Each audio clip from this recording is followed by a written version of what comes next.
Going to item 8, adopt an ordinance amending Oakland Municipal Code, Chapter 8.30, the Smoking Pollution Ordinance, to prohibit vaping in all places where smoking is prohibited by the ordinance, prohibits smoking in dwelling units and multi-unit housing, requires owners of dwelling units and multi-unit housing to disclose smoking prohibitions to prospective purchasers and prospective tenants, and to post signage in common areas stating that smoking is prohibited in dwelling units and prohibits smoking in unenclosed areas of bars. You do have a number of speakers on this item. I believe 42. Okay, Councilmember Kolb. The mic is sometimes there we go. Thank you. Thank you. I know we have a lot of speakers, so I will give an introduction and summarize the ordinance. Those of you those of us here on the council who are on CED committee have already heard this, but those who are not may not have, although the updated staff report and legislation, of course, are in the packet and available for anybody, including the public, to look at.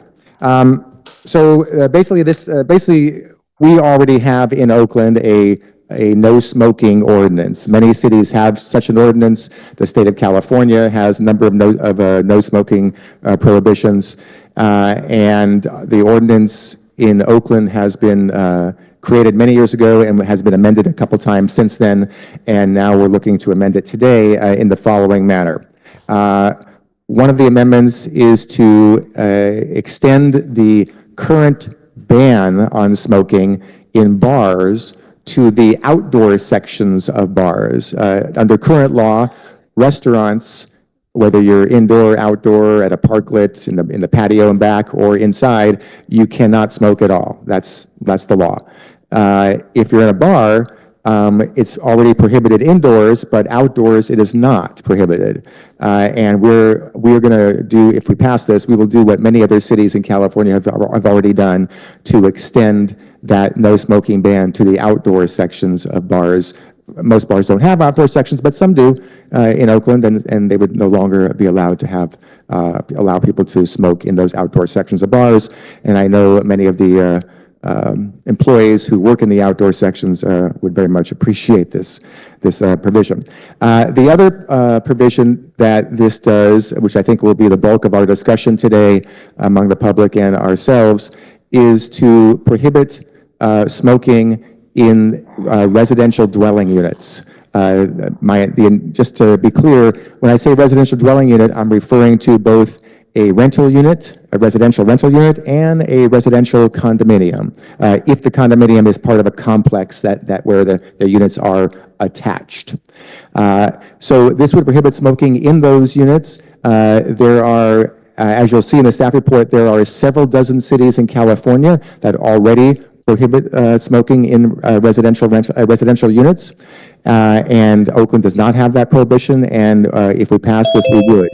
I will get to one exemption in a second. One thing that we do that parts of state law and other jurisdictions have already done is to incorporate the act of vaping into the definition of smoking. And irrespective of what you're vaping, just the actual vaping is part of the definition of smoking under all the existing prohibitions that we already have in Oakland. So the provision that I believe will lead to a good portion of the discussion today is the exemption that we have in the proposal to exempt the smoking of cannabis, in the residential rental units. Just to be clear, this cannabis exemption does not apply to bars. It does not apply to any of the prohibitions that already exist in law today in Oakland. We're not undoing any of the restrictions that are already in law. Just I want to be clear about that. The only it's only a proposed exemption that we're considering today, only for the new law that deals with the smoking prohibition in residential dwelling units. So that's, I want to be clear about that. I also, as I promised to do coming out of committee, hold on a second. I also put into the staff report And I want to thank the city attorneys who worked on this. I know who are, I believe, are here available to make comments or answer questions, and all the advocates from all perspectives who have helped provide some suggestions. For example, we modified a slight variation. We added vaping. We modified to make sure that we had a more up-to-date definition to some extent of smoking, and we added a few other, making sure we include the outdoor sections of residential units. So we added a few other suggestions from public health advocates that were good suggestions, and we put those in here. The four options that we have in front of us are as follows. And I want to read them now so the people in the public who are commenting will hear that, although most of them have probably read the staff report. The first option one is to, as written in the supplemental version today, which has the prohibitions that were just talked about, but exempts cannabis smoking only in the residential dwelling units, inside the units. The second option two, is to remove that exception and include cannabis smoking in the prohibition in the dwelling units. Option three, which I will say I think option three is a little problematic, but option three is to only allow, as an exemption, only allow medical marijuana smoking in the residential renting units and as the exception. I think that's problematic in terms of that's kind of like, that's the past. It's hard to monitor that, where do you get these things? There's a whole other whole reasons for that, but nevertheless, as I promised, it is an option here. It's viable, as challenging. And option four is to only exempt from the prohibition of smoking in residential dwelling units, only exempt the vaping of cannabis products, not smoking. So those are the four options. I'm happy to answer any clarifying questions. City attorney can answer questions if need be, but I do know we have close to 40 or some speakers, so I'm happy to just, if we want to go to the speakers now and then have a discussion, that's fine too. Okay, let's hear from the public first. Thank you. Once you hear your name, please raise your hand in the Zoom app, or if you're here in chamber, please approach the podium. Please state your name for the record before you begin your comments. Brandon Alzarev, I'm sorry if I mispronounced your name. Brian Davis, Sydney Loggins, Amaya Wooding, Anu Puri, Stephanie Cox, Alisa Padron, Suzanne Shizik, Elliot Miles, Tracy Andrews, Paul Cummings, Kaylin Kelly, Teresa Lamb, Trinity Signs, Camille Cummings, Thea Helene, Liz Williams, Leon Chow, Jimmy and Sarah, Dr. Lisa Bailey, might be a duplicate for Lisa Bailey, Dale from California Normal, Laringer, Sarah Payan, Nicole Redler, Tony Bowles, Amber Center, Elliot Miles, Alan Steiner, Marty Higgins, Nara Dalgaka, sorry if I mispronounced your name, Jason Cross, Kate Rodman, Joseph Hayden or Hayter, Lucy Wu, David Strachan, Leslie Zellers, Rachel Gratz, Stanton Glantz, Dell, I think this is a duplicate, Gabrielle Sai, and I believe that is all. In no particular order, please state your name for the record.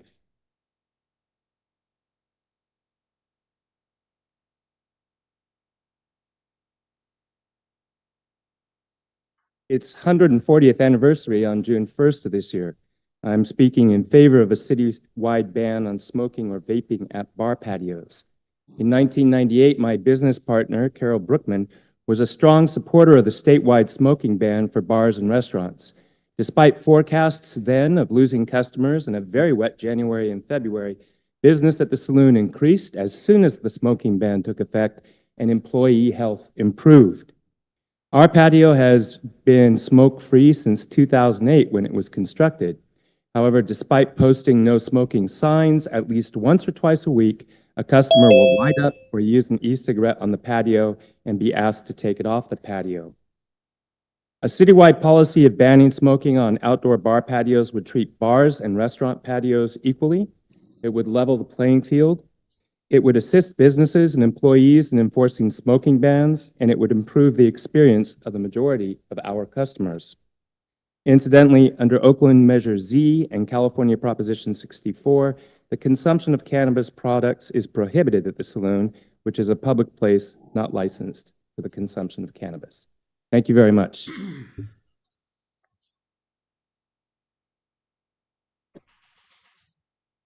Good evening, Council. My name is Leon Chow. I'm here today speaking as a member of the Alameda County Tobacco Control Coalition. I want to emphasize the importance of a comprehensive smoke-free multi-unit housing policy in Oakland that protects residents from the harmful impacts of both tobacco and cannabis. Oakland can follow in the footsteps of other Alameda County cities that have prohibited all smoking in multi-unit housing with no exemptions. That includes Alameda, Albany, Berkeley, Emeryville, and unincorporated Alameda County. The city of Berkeley and Marin County were early adopters of smoke-free multi-unit housing policies that exempted marijuana, and both have recently passed revised smoke-free multi-unit housing ordinances to now include prohibition of cannabis smoking inside dwelling units, indoor and outdoor common areas of multi-unit residences. There are also many other Bay Area jurisdictions that have adopted 100% smoke-free multi-unit housing policies, including El Cerrito, Concord, Vallejo, Belmont, Belvedere, Benicia, Clayton, Cupertino, Corte Madera, Larkspur, Milpitas, Mill Valley, Millbrae, Monte Sereno, Novato, Pacifica, Pinole, Redwood City, Rohnert Park, Santa Clara, Petaluma, San Bruno, San Carlos, Sausalito, San Mateo, Windsor, Foster City, Healdsburg, Santa Rosa, Sonoma, South San Francisco, Sunnyvale, Walnut Creek, and the unincorporated areas of Contra Costa County and Marin County. So from a public health standpoint, I would like to emphasize the importance of not exempting cannabis smoking. Thank you.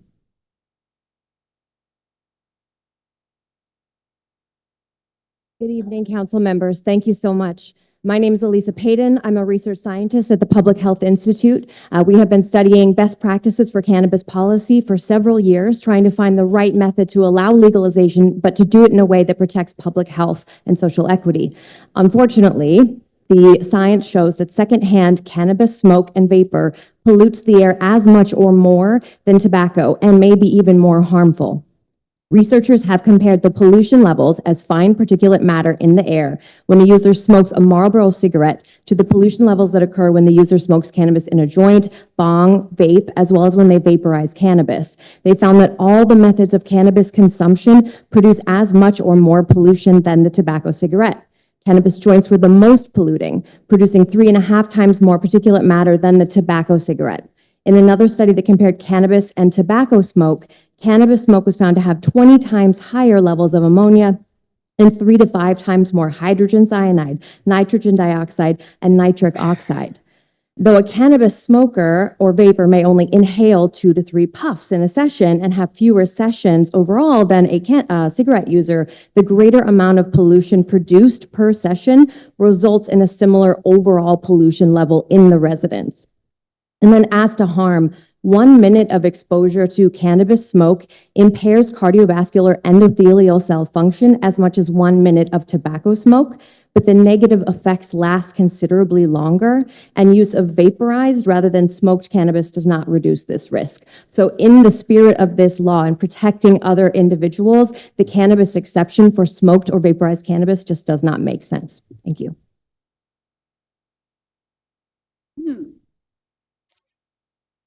Good evening, council members. My name is Sarah Pyan, and I'm speaking today not only as a patient advocate, but also as a stage 3 cancer survivor and the Vice Chair of the California Cannabis Advisory Committee. As someone who also lives with asthma, I understand firsthand the importance of balancing health concerns with patients' rights. A complete ban on cannabis smoking in multi-unit dwellings would be especially detrimental to residents who, like myself, rely on smoking cannabis as a vital and effective means of relief to chronic pain and serious conditions. For many patients, smoking is the only method that provides rapid symptom relief, and a ban would force them to endure unnecessary suffering in their own homes. While secondhand smoke is a valid concern, I urge the council to consider solutions like improved ventilation, rather than a blanket ban, which would respect the rights and safety of both non-smoking residents and those who rely on smoking for medicinal needs. Additionally, banning smoking in private places disproportionately affects low-income and vulnerable residents who may not have the flexibility to move or retrofit their homes. We can and should create policy that's both compassionate and pragmatic, ensuring the well-being of all Oakland residents without restricting essential patient rights. Thank you for considering this perspective.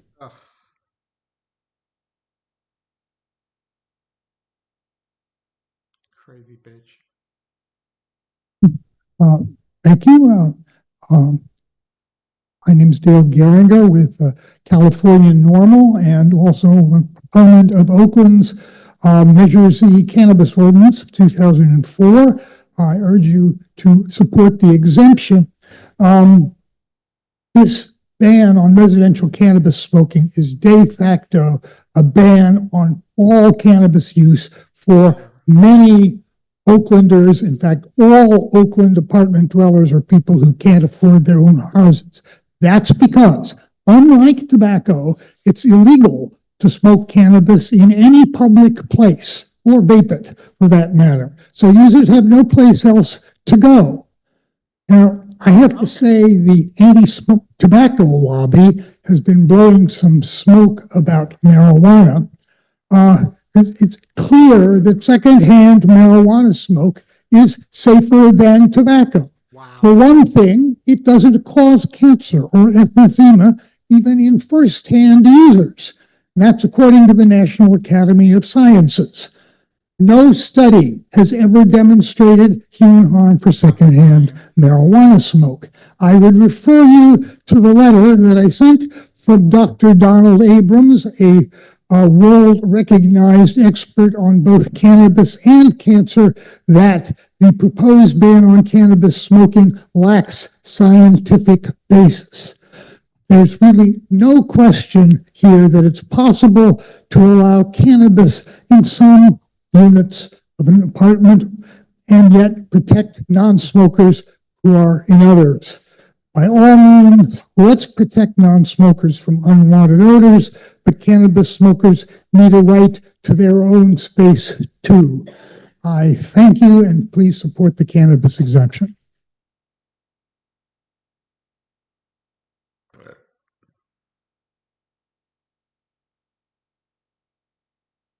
Good evening. My name is Marty Higgins, Oakland resident, District 4, and Oakland business owner, also marathoner and cannabis consumer.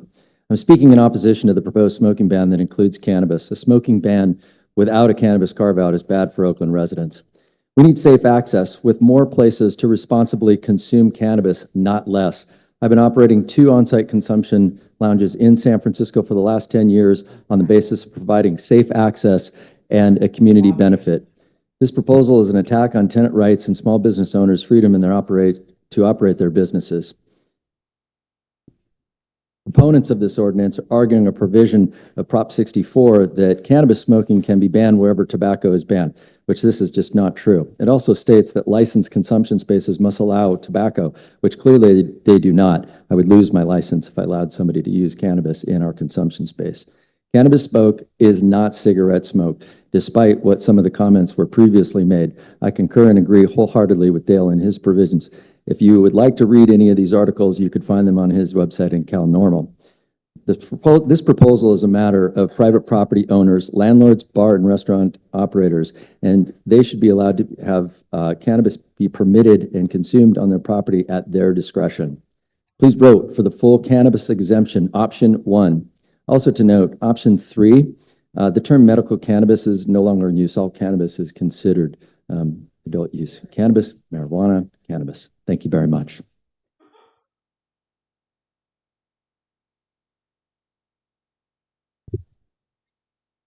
Hello, good evening. My name is Amber Center.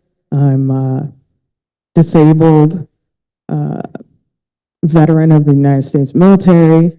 I'm a patient advocate. I'm also co-founder and executive director of Supernova Women, which is a group that helped the city of Oakland to establish the first social equity program in the country. And I'm coming today also as a cannabis business owner here in the city of Oakland. Of course you are. And we already know who these types of laws target. They target poor people, they target Black people, they target brown people, they target disabled people. And this is just another way to continue to gentrify the city of Oakland and push folks like us out. And we already, as Dale mentioned, we don't have a place to go to smoke if we can't smoke in our own homes. Many of us can't afford homes here, so we rent apartments. And if we can't smoke in our own apartments, we can't smoke outside, where are we supposed to consume? This is a real question from a patient and a disabled veteran of the Coast Guard. So please consider your most vulnerable residents of the city. Thank you.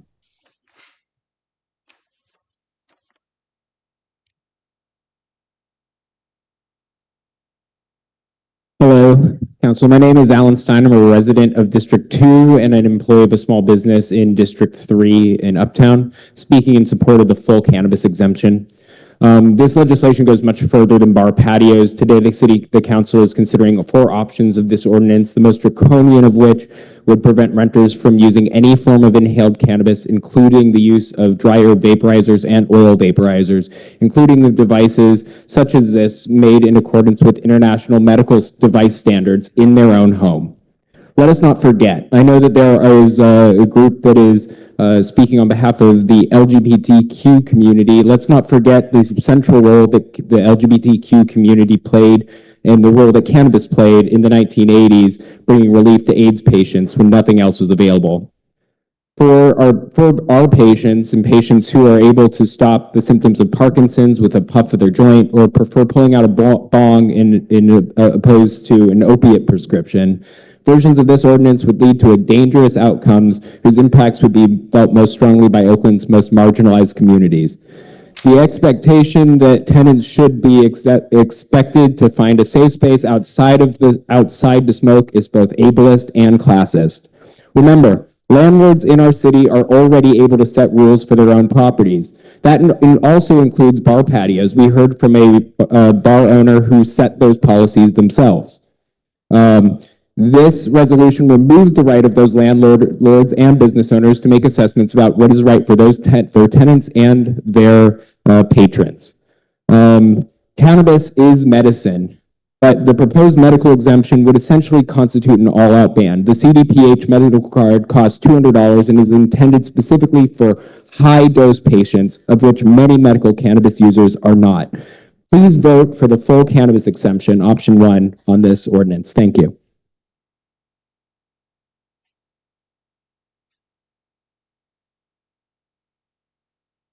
Good evening, council members. My name is Anupama Puri, and I'm a community health outreach worker with the Tobacco Control Program at the Alameda County Public Health Department. For the past 2 years, we've been tracking smoking complaints submitted to our department by Oakland residents in multi-unit housing. I'd like to share some insights from our smoking complaint data that out of 58 complaints received from Oakland, 49% were related to tobacco, 27% to cannabis, and 22% involved both. Based on a public opinion poll survey conducted from 2018 to 2022 with Oakland residents living in multi-unit housing, 51% residents reported being exposed to secondhand tobacco smoke, 57% reported exposure to secondhand marijuana smoke, and 19.4% reported exposure to secondhand electronic vape smoke. In jurisdictions where our program handles the initial complaints, such as unincorporated Alameda County, City of Alameda, and City of Emeryville, our data suggests that warning letters that include clear educational information have successfully changed the violator's behavior, and there have been no evictions in areas that have established comprehensive smoke-free policies. I hope this information is useful as you consider the best policies for Oakland residents. Thank you.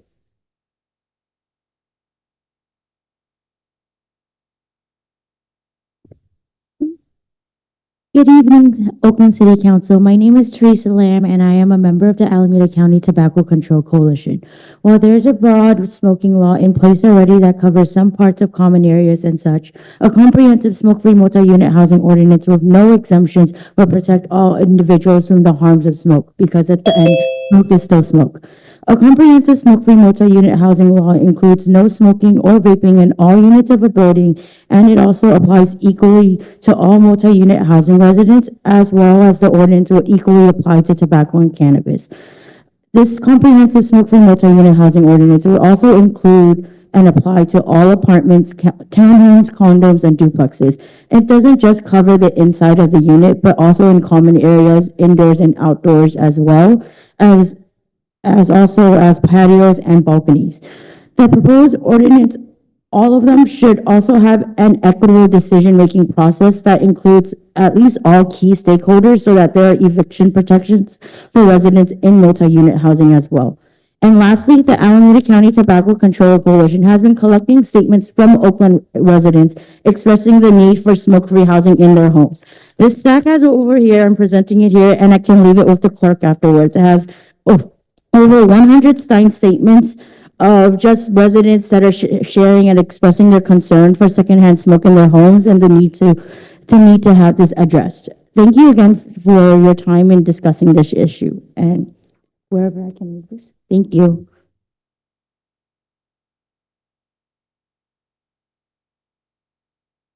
Good evening. My name is Paul Cummings, and I am the Tobacco Control Program Director for Alameda County's Public Health Department. And first, I want to thank the council for discussing secondhand smoke protections. It's hugely important. At this point, a lot of us are protected from secondhand smoke where we work, and a lot of us are protected from secondhand smoke where we live. Unfortunately, that's not true for a lot of people still, and your ordinance goes a ways towards protecting people. I just want to point out that all smoke is dangerous to us. There's no special smoke that is not harmful, that isn't made of PM 2.5. Regardless of whether it's wildfire smoke or tobacco or cannabis, all of the smoke is harmful to us, particularly to those of us that are most vulnerable, such as small children or people who are medically vulnerable. What I also want to share is that our program has been providing technical assistance to the cities of Emeryville and Alameda, and that we would be more than willing to provide technical assistance to the city of Oakland. We can send out notices to all residents about any ordinance that you pass. We can also print signs for people so that either bar owners or landlords don't need to pay for signs. We can also respond to the complaint calls if the city of Oakland wanted us to do so. So we'll be more than willing to enter into an agreement with the city if it would be helpful for the city and the residents of Oakland. Thank you very much.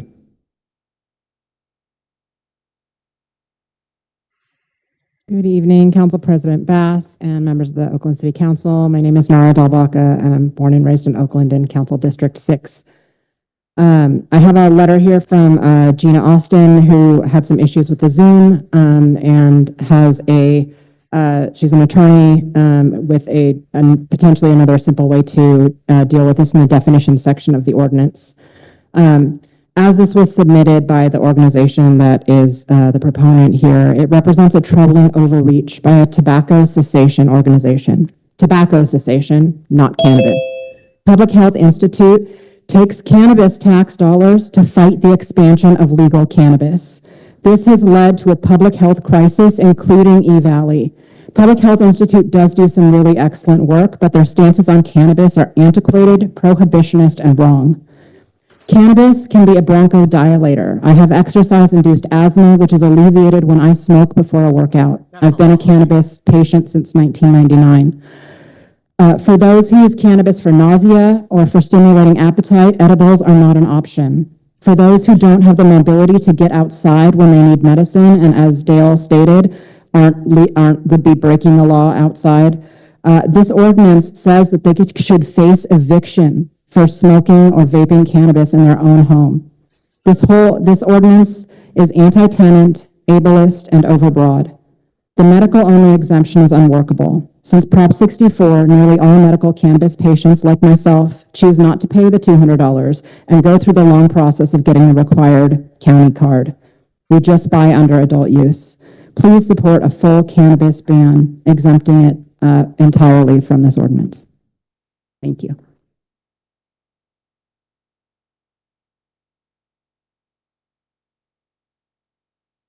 Good afternoon, council members. My name is Tracy Andrews. I'm a resident of Oakland living in multi-unit housing in District 1. I am thrilled that you're considering passing the much overdue protections for employees working at bars with outdoor patios. Thank you, thank you. I support a smoking prohibition inside dwelling units of multi-unit housing that includes no smoking and vaping of tobacco and marijuana, thus complying with state Prop 64 law passed in 2016. Proposition 64, the Adult Use of Marijuana Act, legalizes non-medical marijuana activities and restricts the smoking of marijuana while driving in a car, in any public place other than a business for on-site consumption, anywhere that smoking tobacco is prohibited. Marijuana is consumed in other ways that do not include combustion of the product. As our smoking rates start to drop with tobacco, why would we be increasing it with marijuana? Thank you for the opportunity to comment.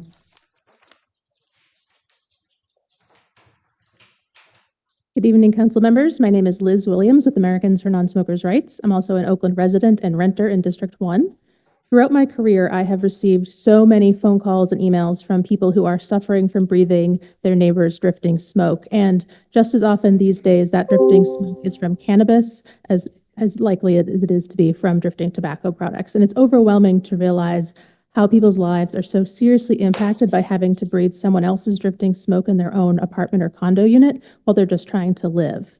And we strongly support the policy that you're considering to end smoking and vaping on bar patios as it's written, but we cannot support the smoke-free multi-unit housing law if it has a cannabis exemption. The established best practice and expectation throughout California is for multi-unit housing laws to include all types in smoking and vaping. And in fact, the vast majority of California's 101 local smoke-free housing laws do not exempt cannabis. And 80% of those local laws very explicitly include both the smoking and vaping of tobacco and cannabis products. We would like Oakland to join those stronger policies. The fact is that an effective policy, both in terms of protecting health and also being enforceable, needs to apply equally to both products. And again, this is only about smoking and vaping cannabis, not about people using it in other forms.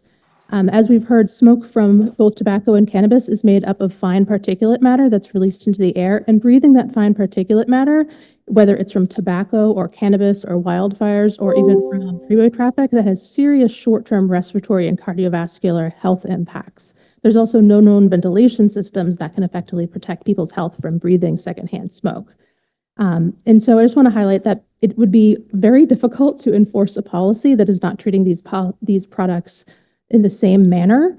And we really believe that everyone deserves to have a safe and healthy living environment, regardless of their financial situation, whether they rent their apartment, whether they own their condo. Everyone in Oakland deserves to have a healthy and safe living environment free from all types of secondhand smoke exposure. Thank you. Good evening, council. It's Jimmy with LGBTQ minus tobacco. Did you know there's actually no safe level of secondhand smoke exposure? And secondhand smoke carries many of the same risks as smoking, increased heart attack, disease, and stroke. It's unfortunate that employees working at bars with smoking patios often find themselves facing hours of exposure to toxic secondhand smoke throughout their entire shift.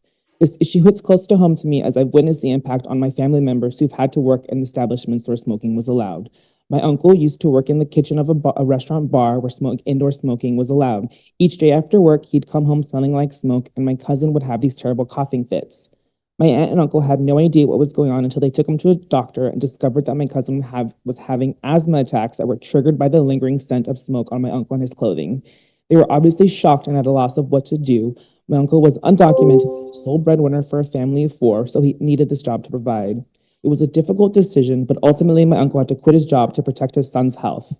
They faced quite a few challenges during this transition, making life significantly harder for them, but my cousin's health drastically improved after my uncle quit, making it clear that they made the right decision. Unfortunately, another cousin of mine was not as lucky. He worked in a bar in the Bay Area picking up glasses that had outdoor smoking. This is the only job he could find that paid a livable wage that wasn't back-breaking construction. He had to endure secondhand smoke throughout our entire shift for several years and constantly complained about the negative effects of the secondhand smoke.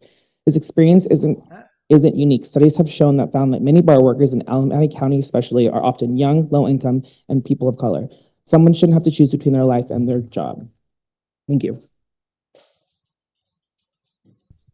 Hi, Council. Amaya Wooding, LGBTQ minus tobacco. I again want to underscore the takeaway that economic fears about smoke-free places were not borne out in the 90s when bar interiors went smoke-free and will not be borne out now.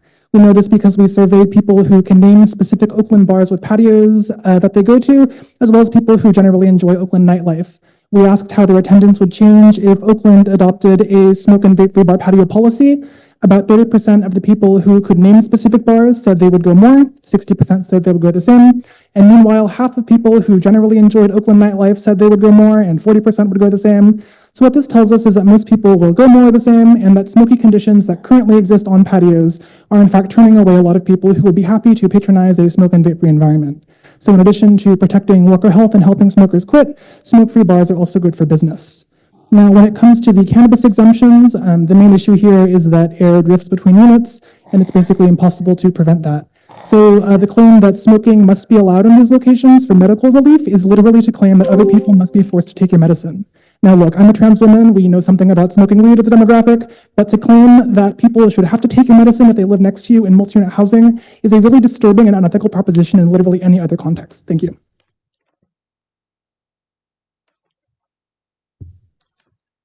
Brian Davis, Project Director of LGBTQ minus tobacco.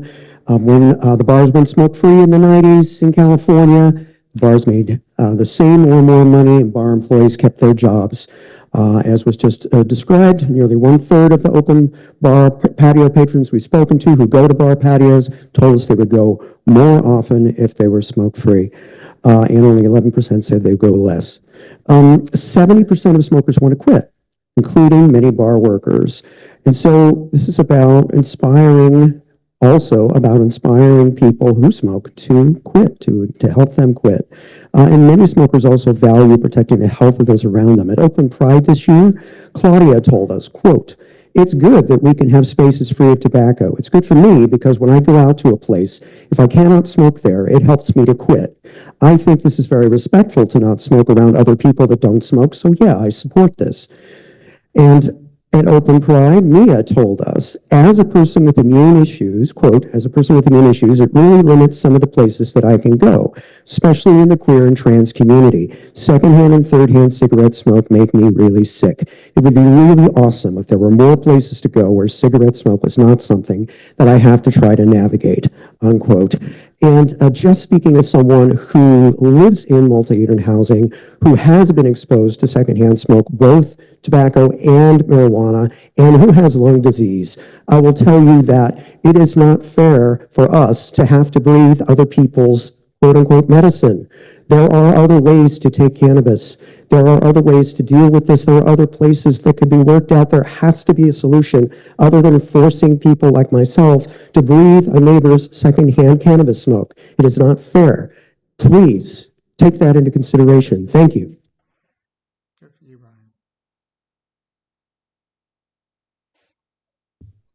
Hi, my name is Dr. Lisa Bailey. I'm an Oakland resident in District 4, and I come to testify here as a physician and also as a granddaughter, daughter, niece, and sister of family members who all died of tobacco-related exposure. My father died of bladder cancer, which is smoking-related, and both of my brothers died, one at 34 and one at 44. They left 2 5-year-old daughters and another daughter who was born about 3 weeks later. With respect to the bars, I understand that some of the bar owners may be concerned about the patients who might not want to come to their bars. I was involved years ago with the American Cancer Society in the ban on smoking in restaurants and bars, and there were similar concerns by owners. But studies showed afterwards that public preferred residents. In 2 years, more than 70% of patrons said that they were happy that the bars were smoke-free. And they're looking at tax revenues that the bar owners actually increased their return. With respect to ban on smoking in multi-unit buildings, I'm strongly in agreement of this ban with no exclusion on smoking cannabis or vaping. Smoking of any kind will reach the other units, exposing all of the tenants, particularly children, elderly, and the infirm, to the small particles in the air. Houses and apartments are leaky.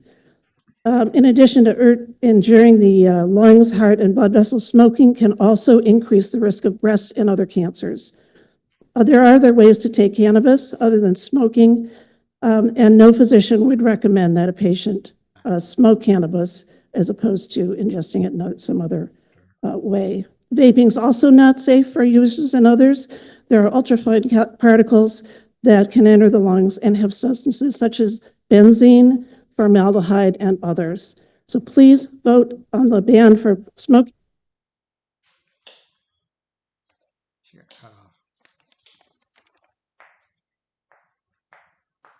Okay, I'm about here. Good evening, council members. My name is Suzanne Schick, and I'm an associate professor of medicine at the University of California, San Francisco. It's my research that some people have been talking about here tonight, and I'm here to ask you to act conservatively and protectively of the health of your constituents by supporting the ban on smoking outdoors areas for bars and by voting to keep the most protective laws for multi-unit housing. I get letters from people all the time asking what they can do to protect themselves from their neighbor's secondhand smoke. Doesn't matter whether it's tobacco or cannabis. And without municipal laws, there's nothing anyone can do to get their neighbors to stop smoking and having their smoke come into their unit. I would also say that while I have deep sympathy for the cannabis users who cannot use oral preparations, there are fewer of them than there are of people who do not use cannabis or tobacco and who are negatively affected by exposure to secondhand smoke.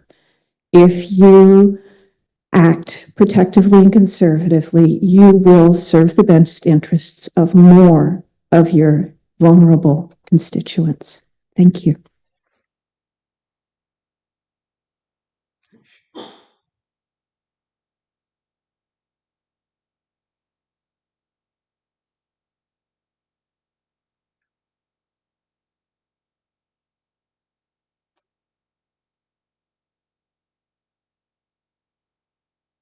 Mr. Garcia, may approach the podium.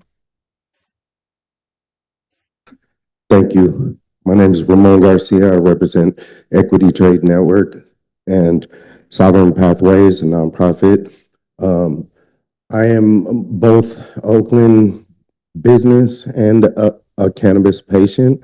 Something that we've failed to address here is you're kind of putting the cart before the horse. You want to ban consumption for patients. I did 13 years on morphine. It almost destroyed my life. I don't do anything for the past years but cannabis, topicals, edibles, and yes, smoking and vaping. And this is how I manage my pain on a daily level, and has given me a new quality of life. So without the city of Oakland actually putting in any consumption lounges or any consumption language, you're basically telling patients that they can't consume on the streets, they can't consume in public, they can't consume at public parks, they can't consume in their own home. So where do you suggest that cannabis consumers who are patients who need this for medicine consume? And while we're talking about people's rights, you're telling cannabis patients that they cannot consume in their own home. This is wrong. Again, like, I support the ban of tobacco in public places. I've seen the reports and true studies that have done on that. Nothing has been done on cannabis consumption. And yes, we're talking about particulates, but nobody's talking about carcinogens, which have never been found in cannabis consumption or secondhand smoke. And so again, putting the cart before the horse. Until the city of Oakland provides safe spaces for cannabis consumers to both smoke, vape, and consume edibles, you cannot consider banning people from places that they need to consume this medicine. I implore you to create it with an exemption for cannabis. Thank you.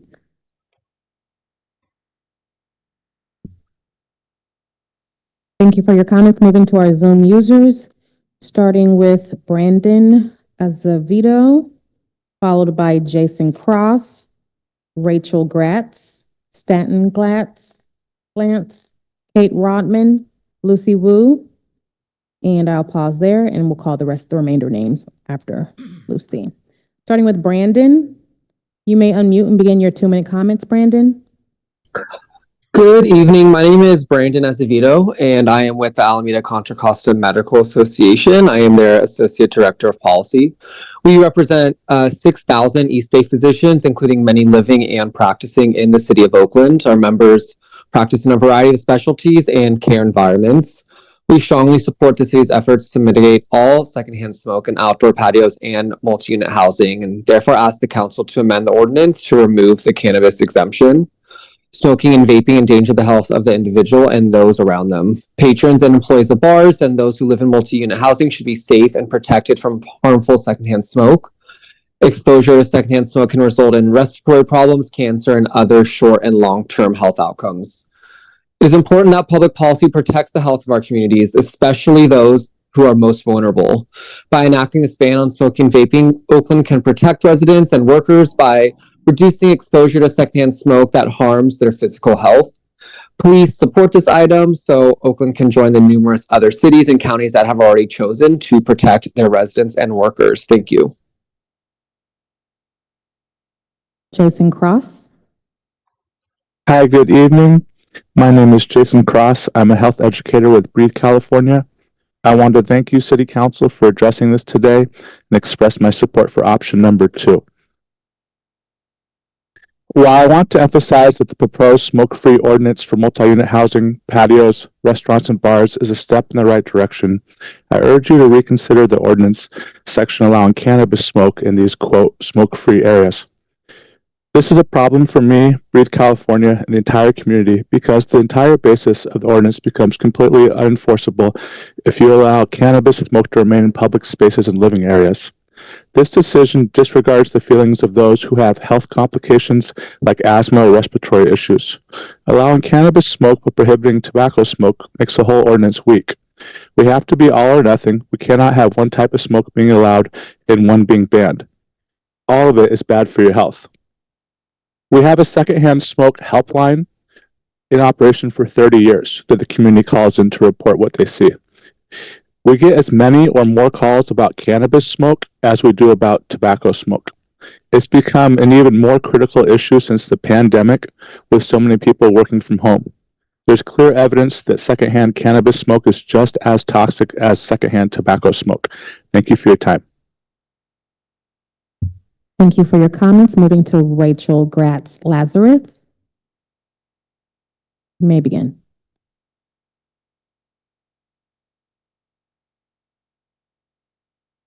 Rachel, you are unmuted. You may begin.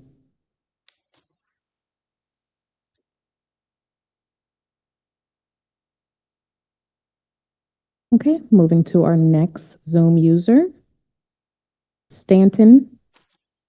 Stanton, you may unmute yourself and begin your comments. Thank you. My name's Stanton Glantz. I'm a retired professor of medicine at UCSF and actually did a lot of the research that you've heard about. Cannabis smoke is not that different from tobacco smoke, as you heard. It includes ultrafine particles, which are so small that they can go through walls. They're circulated through the ventilation system. They cause adverse effects immediately on the cardiovascular system, blood vessels and blood, increase heart attack risk over time. And the effects of secondhand cannabis smoke, secondhand vaped cannabis, or other forms of inhaled cannabis all have about the same effect. As you heard from one of the earlier speakers, the cannabis products are actually more polluting on a per puff basis than the conventional cigarettes are. It's also important to emphasize that this is not a ban on the use of cannabis in multi-unit housing. It's a ban on cannabis that pollutes the air and subjects innocent bystanders, including children and other people in the building who may have respiratory or cardiovascular problems, to breathing the secondhand smoke. All of the FDA-approved medical uses of cannabis involve taking cannabis orally. There are ways for people to take cannabis if they're using it as a medicine without imposing that on other people. To say you have a right to use cannabis as a medicine that pollutes the air would be like telling someone they can use toxic chemotherapy to treat their cancer, and never mind that other people are also subject to that toxicity. Please. Thank you for your comments. Lucy Wu, you may unmute and begin your comments.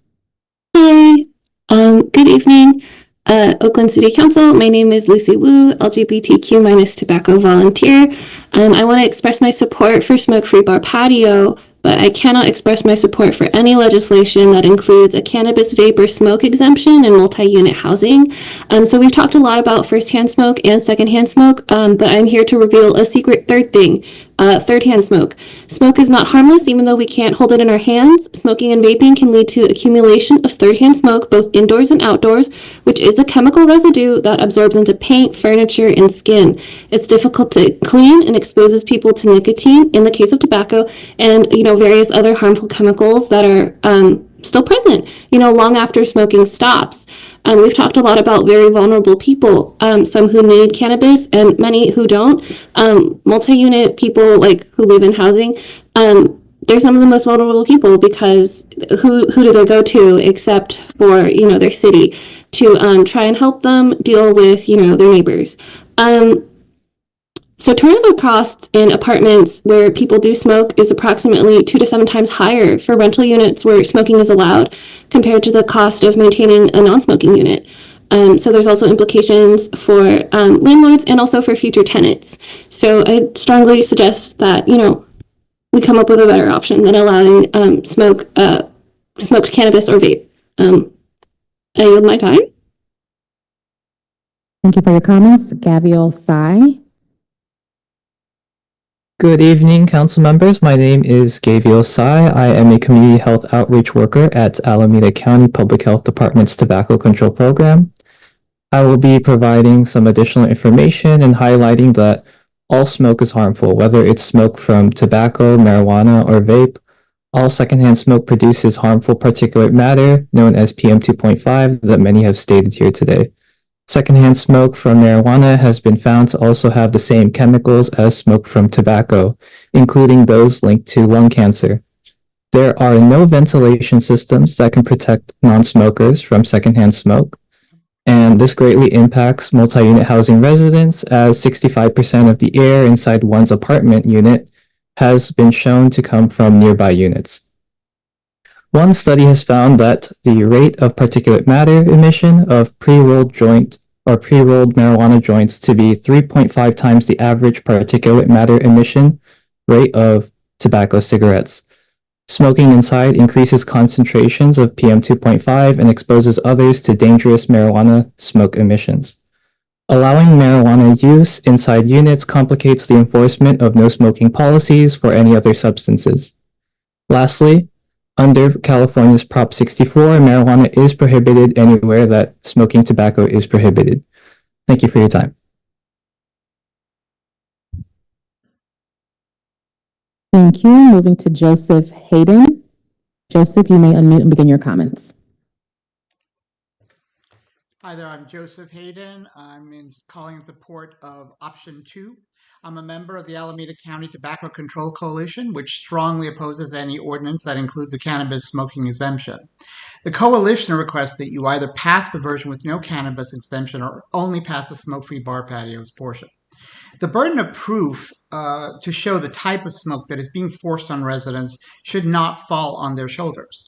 They may be wheelchair-bound, children, or otherwise immune compromised from asthma, cancer, COVID, any number of respiratory diseases. Smoke that permeates through balconies, windows, and even electric sockets into adjoining units often is a combination of tobacco and cannabis, so it's nonsensical on its face. It is worth stressing that smokeless cannabis options abound. Indeed, ingesting cannabis smokelessly is what pulmonologists and other doctors recommend for health of those who ingest cannabis and their neighbors. So the city of Oakland should prioritize the protection of its citizen rather than yielding to the cannabis industry's talking points about only one method of cannabis consumption. Many California jurisdictions, including numerous cities in the Bay Area, have already implemented smoke-free multi-unit housing without a cannabis exception because that's the only thing that makes sense. Protecting bar staff should also be a given. Staff members often must walk into patios at their places of employment. It's also unfair to patrons who want to breathe fresh air for a moment to have to be subjected to an uncontrolled amount of passive smoke in a confined area outside. We strongly support the passage of this aspect of the ordinance as written. Thank you. Thank you for your comments. I will read the next few names that we will hear from Zoom. Leslie Zellers. We will try Rachel Gratz Lazarus again. Kate Rodman. And also noting I'll call the following names. Already, if you wish to speak, please approach the podium or please raise your hand in the Zoom app.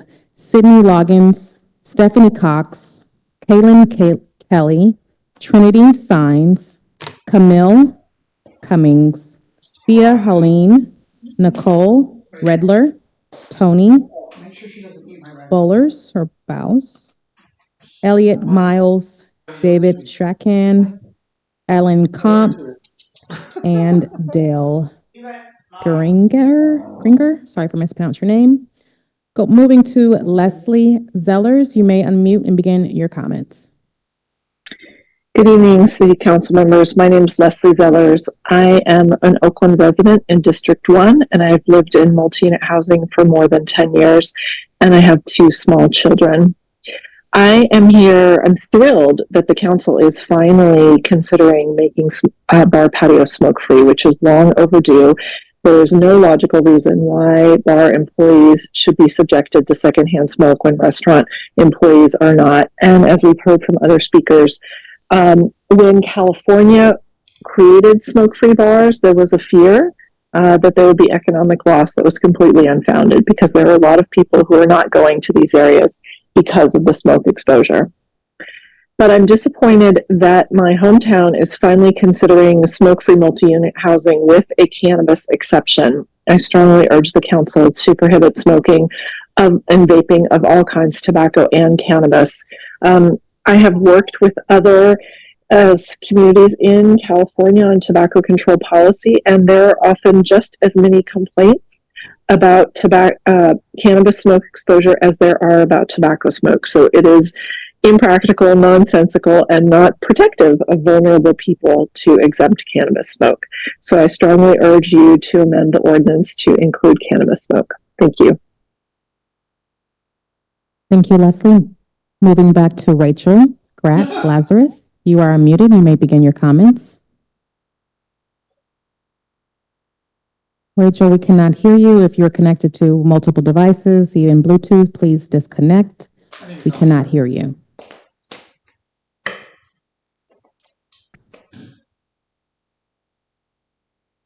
Rachel?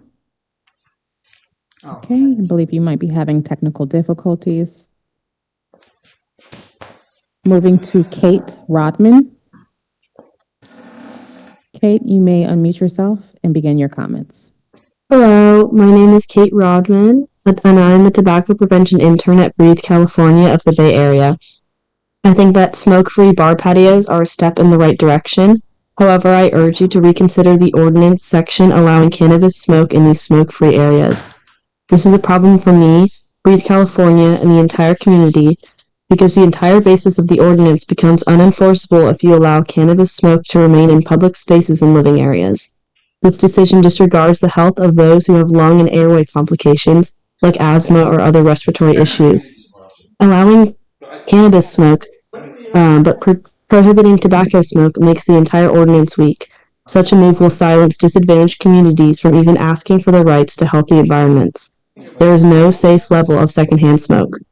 With this in mind, the only option to protect all of our community members is to remove the cannabis exemption from this ordinance. There are other ways to protect residents and still allow people to indulge in cannabis smoking if that is the council's priority. Please consider this in your decision. Thank you. Thank you, Kat. Calling on Kat Kanita. We've got in the backyard. Hopefully it'll be dry. Did you submit a speaker's card? Yes, I have. And under what name? Yes, Katrina Kaneda. This is Kat Kaneda for item 8. Okay, Kat, we did not receive a card from you. I am sorry. Calling on Rachel Gratz Lazarus again. Hi, can you hear me? Yes. Okay, wonderful. Thank you. Good evening, Council. My name is Rachel, and I am an Alameda County Tobacco Control Coalition member, reading a statement on behalf of Sherry Brooks, an Oakland resident living in multi-unit housing, suffering from the effects of secondhand smoke. My name is Sherry, and I have lived in my apartment, a no-smoking fourplex in Oakland, for 14 years.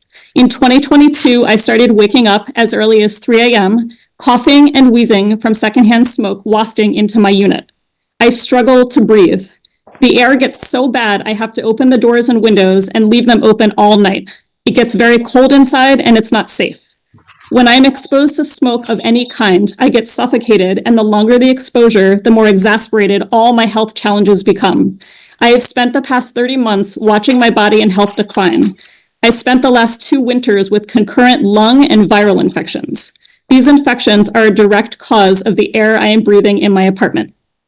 I support Oakland's smoke-free housing policy with cannabis included, no exemptions. So people like myself who are forced to breathe the air that causes inflammation to our lungs from both tobacco and cannabis smoke can have a say in what goes in our bodies. Smoke is smoke. Tobacco, cannabis, and vape smoke includes over 7,000 chemicals, including 70 known to cause cancer.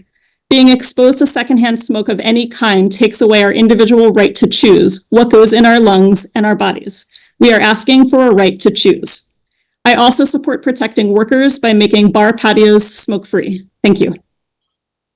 Thank you, Rachel, for your comments. Thank you for your patience. Calling on Ellen Comp. You may unmute yourself and begin your comments, Ellen. Hi, thank you. My name is Ellen Comp. I'm Deputy Director of California NORML. I've been a cannabis activist for 30 years. And I feel today like we're fighting the same kind of war on drugs, lockstep mentality that I fought for 30 years in order to get cannabis legalization with people that are funded by public taxation money to work on tobacco taxation. It's unbelievable. Yeah. The science that they talk about, first of all, the notion that there is no way to distinguish cannabis from tobacco smoke is ludicrous based on the smell. It's very easy to distinguish. There are air filtration systems. HEPA filters take out 99% of PM 2.5 particles. As long as you have enough airflow, you can make it work in an apartment or in a lounge. Wow. We need sound science on this. We need to protect patients, especially in a place like Oakland that has been at the forefront of cannabis activism in the nation. for them to say that we cannot smoke in our own homes in Oakland of all places is not the direction this board should be going. Thank you for your time.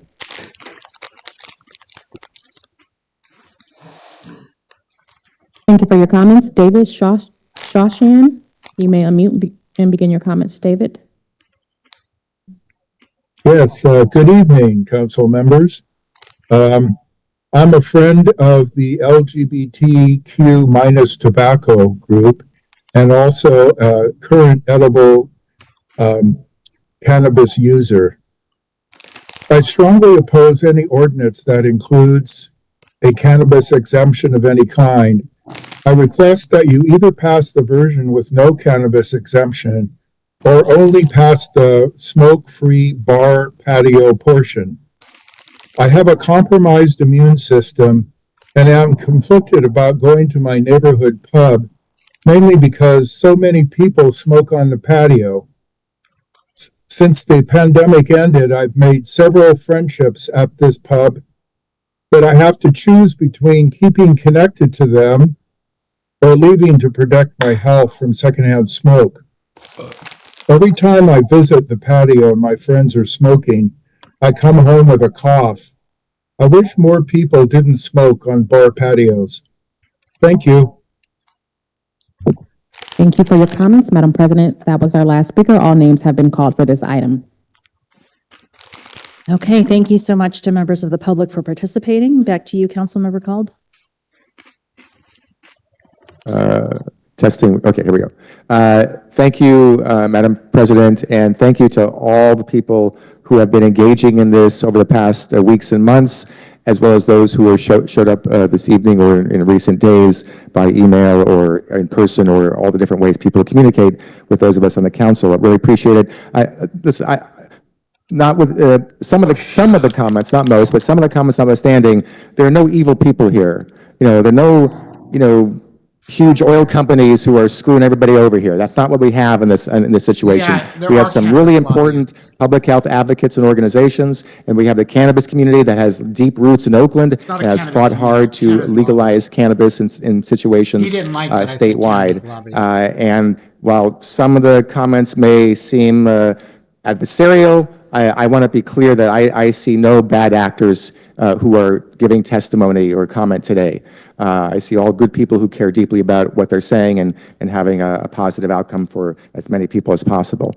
Colleagues, I'm happy to answer some questions. I think I gave a pretty thorough presentation at the beginning. Of course, we heard public comment. Obviously, a lot of information there. And you've seen the staff report that has 4 options. Just to reiterate, the ban on the smoking in the outdoor sections of bars, similar to what we have in restaurants already in law, is to prohibit all smoking and vaping in bars, just like we have for restaurants. That would be the law if we adopt it today. There were some clarifications in the most recent version in the packet, which is what we would reconsider. And then there are the 4 options that are in the staff report as outlined with language that are on the table, if you will. So I'm happy to take any questions. And yeah, so, Madam President. Councilmember Jenkins. Yeah. And through the chair, thank you for your work on this, Councilmember Cobb. It seems to be a really good policy that I'm leaning towards supporting. A couple of questions that I have, and it might be for you, Councilmember Cobb, or it might be for the city attorney. One, what is our enforcement mechanism for this? Second, absent an enforcement mechanism, let's say residentially, who holds the liability if I have a neighbor and they're smoking and the city does not have an enforcement mechanism? Would it be the owner of the property? Would it be the city? Who would hold that liability, legal liability? Is Laura or Patrick from the city attorney's office here to assist in answering that question? I believe at least one of them, if not both of them, are here or on Zoom. Yes, this is Supervising Deputy City Attorney Laura Lane. The ordinance provides for an administrative penalty, a fine that the city can impose for violations of the ordinance. that's the same, that's already in the existing ordinance, except that there is a reduced fine in the amendments for a tenant who violates the ordinance by smoking in their dwelling unit. Thank you for that.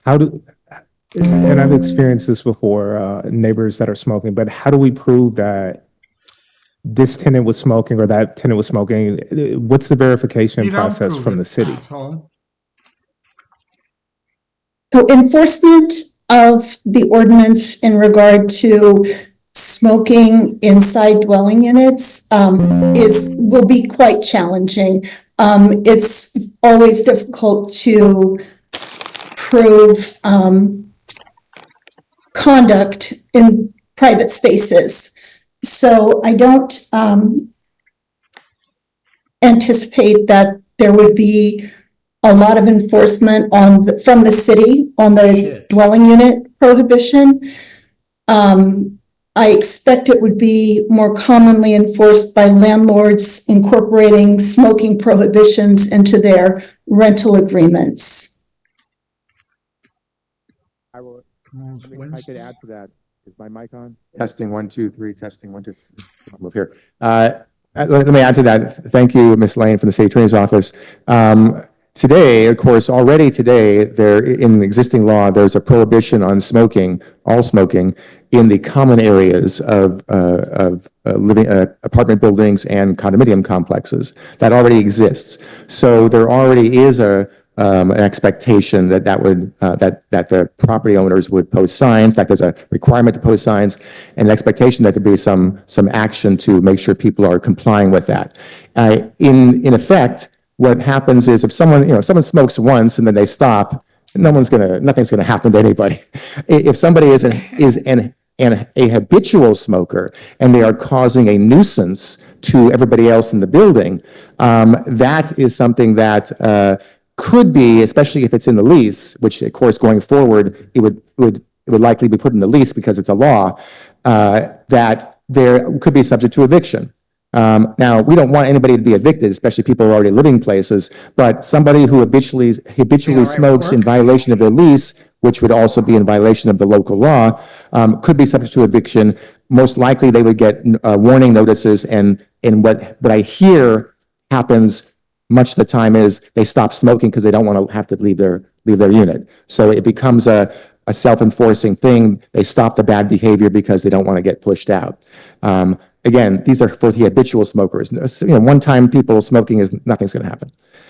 That's my understanding. I do understand also that the county, who is represented here, has formal arrangements with the city of Alameda and the city of Emeryville, where they assist in being a first point of contact. They might choose to offer their services to the city of Oakland for no charge, to assist in that regard, as well as they have already offered to pay for any or pay for any new signage required in the bars per this. And so the county has been very, very helpful, even though there is this exemption that they don't support. So I hope that's to answer the question. So, Okay, please allow the council to deliberate and speak. Councilmember Jenkins. so with the understanding that we will have challenges enforcing residentially, are we opening ourselves up to litigation? Oh, for fuck's sake. To the city attorney? Do you mean for failure to enforce? Failure to enforce. Yeah, failure to enforce.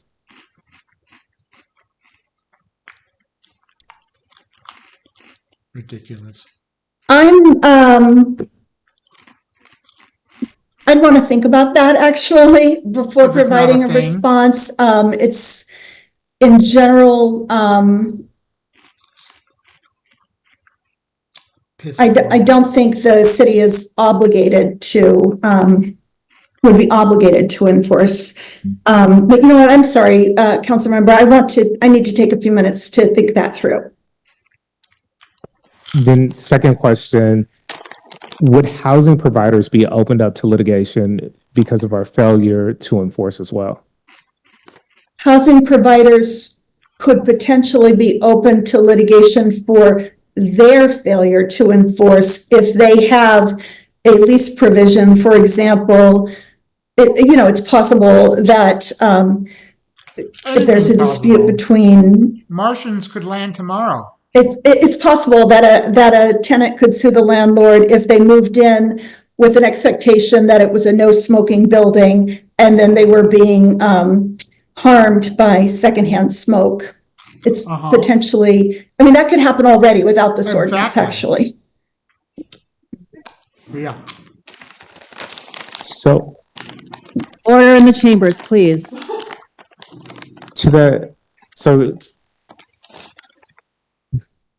Attorney, to that extent, what mechanism does a housing provider have to mitigate someone smoking? I know we have really strong tenant protection laws.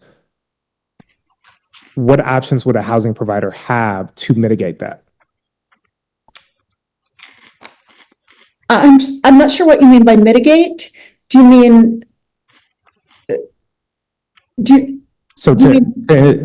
someone's smoking, if I'm a housing provider and I have a tenant that's smoking, how do I stop that person from smoking? Being that Oakland has some of the strongest tenant protection laws.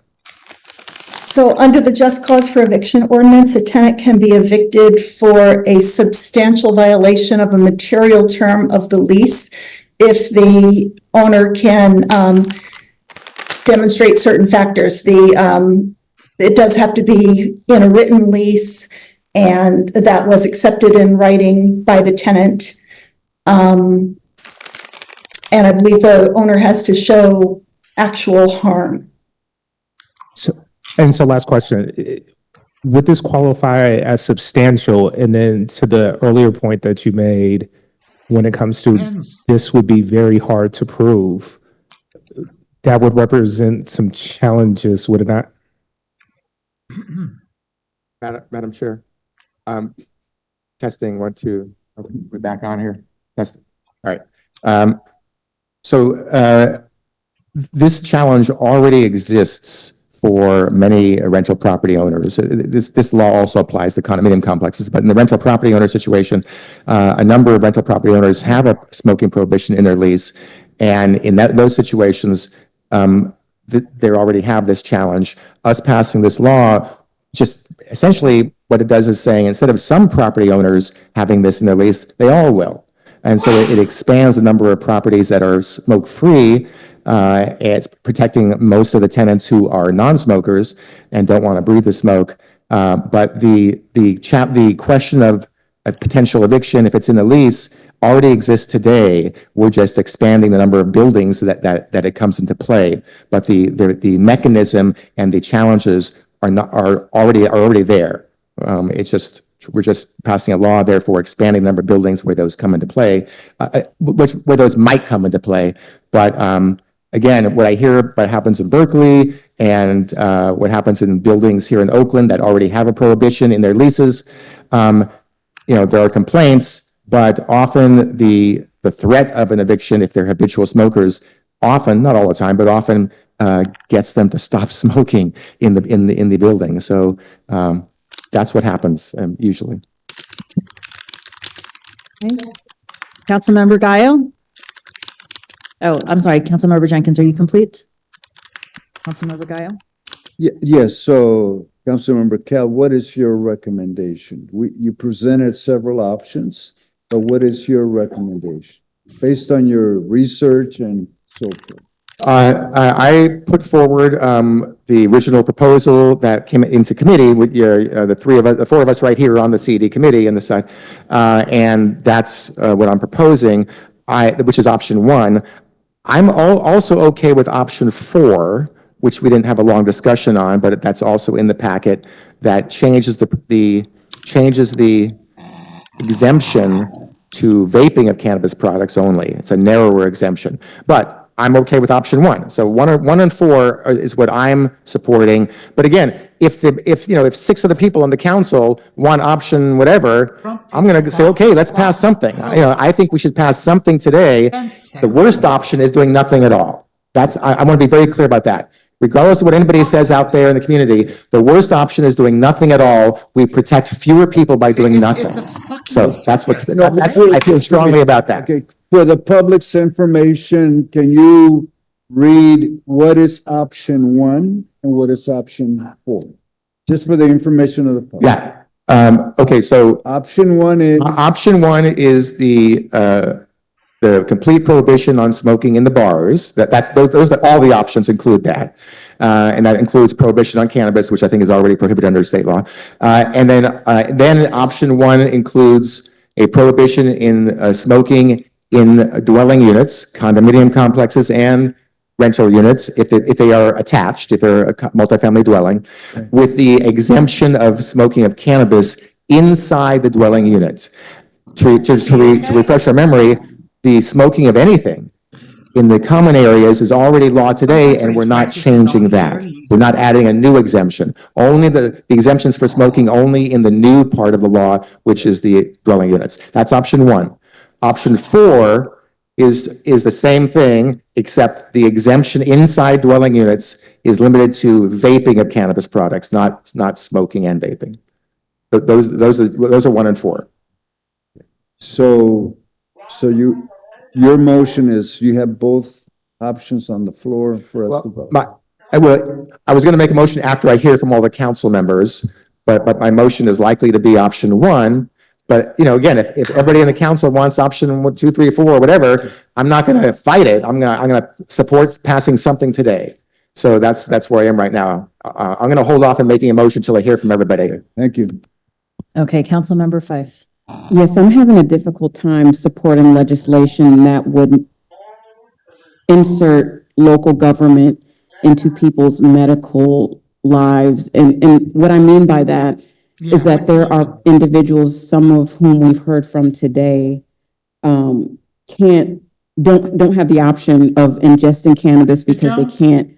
Why? Because they can't swallow. I mean, just there's several reasons that we could potentially be impacting someone's medical lives by not allowing cannabis to be smoked in their residential spaces. And I do agree with one of the public speakers that said that we may be putting the cart before the horse without having consumption lounges available in the city of Oakland where people have alternatives to go outside of their homes.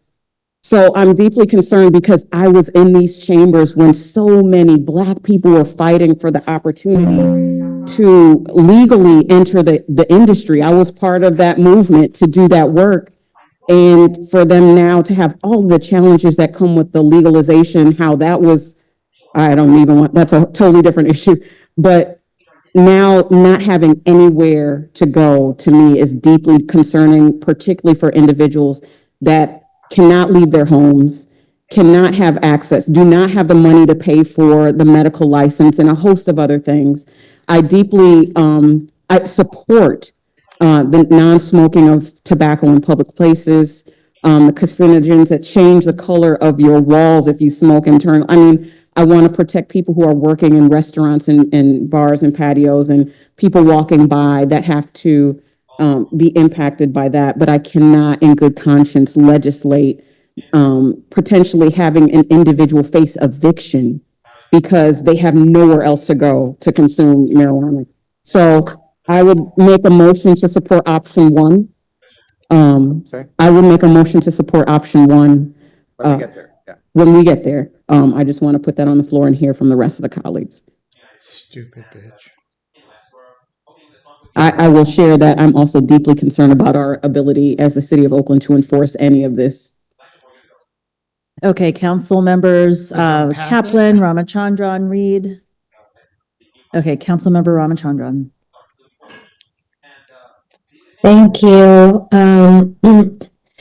I think that Councilmember Jenkins's questions regarding enforcement are very valid, and I wanted to start off by asking Councilmember Kalb if you would be willing to bifurcate this right now and have us be able to vote on the issue when it pertains to bar patios and not residential units.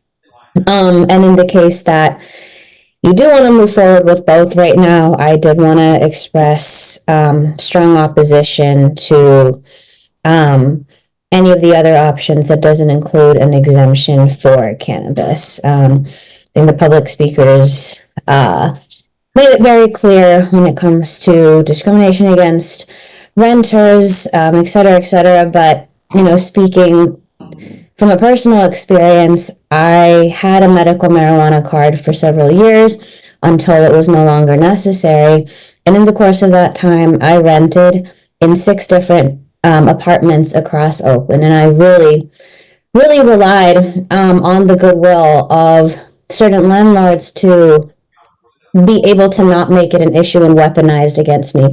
And specifically when it came to, in some of those periods of time, me representing tenants in courts who were being evicted on unfair basis, a lot of the time, it's not just what's apparent in law that's going to make threats to tenants to feel that they may be,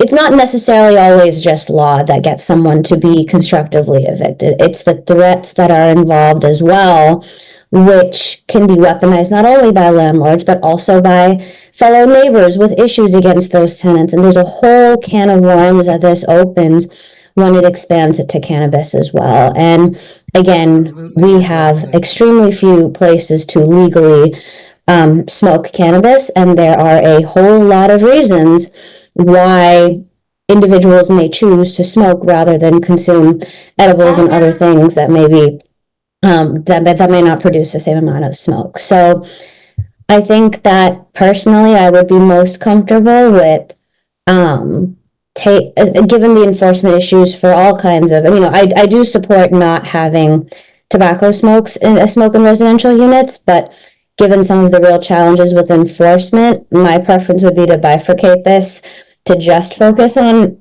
bar patios today. But if it is the will of this body to move forward with both residential units and bar patios, it would be to keep the exemption for cannabis. Before we go to the council members, Reed and Kaplan, if I just may respond to the question. I do not want to bifurcate anything today. I don't want to make the same mistake that at least one other big jurisdiction has had, where they kind of did that and nothing happened. Nothing ever came back, and residents in dwelling units and are dealing with the smoke continually, and nothing ever happened. So I think this is a good proposal here. I think there, as we heard, there are 70 or 80 different jurisdictions in California that ban smoking in residential dwelling units, including many in the Bay Area. There are a small handful that also exempt or essentially exempt cannabis. And we would be one of them. And so this is not some new thing. There are many jurisdictions already dealing with this, and I've asked some of them, and there aren't like these major, oh no, we have this new law and enforcement is impossible and all these lawsuits. That's not happening. And so I think this is very doable. Obviously, after a year and a half or so, we would want the city to take a look to see what's happening and do a little evaluation, come back to council. That makes sense. But I do want us to pass something comprehensive today. This is a good opportunity to do so. So that's it. Yeah, good. Okay, thank you. Councilmember Reed? Yes, this is good discussion, good dialogue. I certainly have been a renter, am a renter, and have been incredibly impacted by, and not only me, but more so my mother, who is an elder with a number of health issues that have grown more impactful. And we have been impacted by a lack of smoke-free, healthy environment for us to live in. It is difficult to enforce. and I don't have the answer on enforcement, but I do have a strong commitment to ensure that those who are most vulnerable also, who have health issues that we're not speaking about today, whether it's our elders or it's our children, where the research and data shows that a significant amount of levels have been detected in children who are exposed to all types of smoking, including cannabis, marijuana. That is impactful to those of us in communities like mine in District 7, where we have a number of health issues that we have not been able to overcome. And I certainly have a question just to follow up on Councilmember Jenkins, because enforcement is an issue. And that the lives of those that I represent are also important, who are impacted and are not here tonight. My district is the furthest from City Hall, and I don't know how many of those voices that we heard speaking tonight are from District 7 as residents, but I know that I hear from seniors who have challenges managing this issue with those who visit the homes of other seniors, and they've not been able to have the level of support to address it. But I do believe that we should have safe places for those who are impacted, but I also believe that our homes should be safe for children and elders and families and those who have vulnerable health risks to be protected.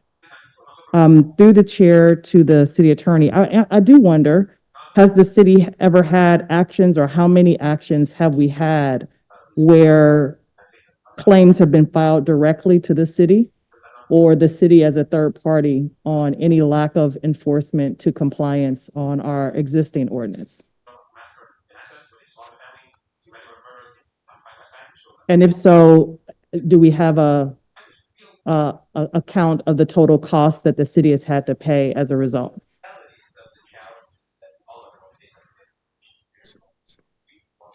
I can address this now as it's important to me. Thank you. Okay. Does the city attorney wish to speak?